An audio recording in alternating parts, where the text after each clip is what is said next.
Hello, I'm gonna show you how did I change my plan on Netflix.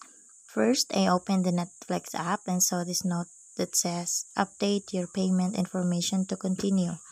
Next, I will click on update payment. Then this page will appear and it says your account is on hold. Update your payment info to keep enjoying Netflix. Then click on back to account.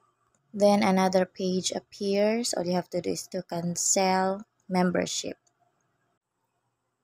Then click on finish cancellation. Okay, it says we've canceled your membership and then click done. Okay, it will say your account has already been canceled. So we will restart membership.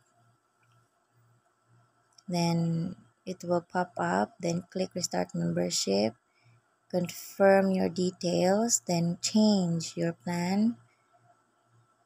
Choose on the plans given. So I will have choose the mobile, then next, then I agree, then start membership. Welcome to Netflix. Click next, then here, next, then choose the language, next, then start watching with the free app download. Since it's downloaded already, click open, then that's it. You can watch already your movie. Thank you so much for watching.